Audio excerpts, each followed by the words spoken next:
কি কি ভুল করেছিলেন 20-21-এ বলে আপনার মনে হয়, বা তারপরে, যেগুলো সকলের মাথায় রাখা উচিত যদি কোনো ভুল করে থাকেন?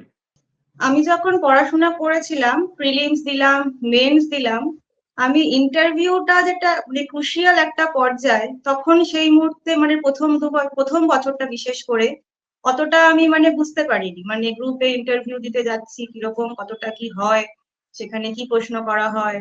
তো সেইটা আমার ততটা মানে ধারণা ছিল না।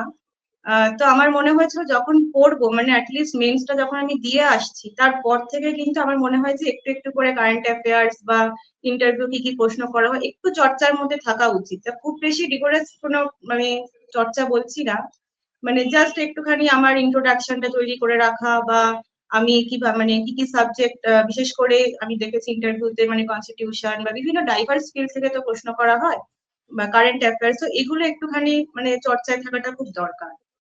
তো আমি এটাই বলবো, মানে খুব কোনো প্রিলিমস মেন্স ইন্টারভিউ কোনোটাকেই কিন্তু লাইটলি নেওয়াটা ঠিক না, প্রত্যেকটা পর্যায়ে কিন্তু ইকুয়ালি ইম্পর্টেন্ট এবং চ্যালেঞ্জিং আমার মনে হয়।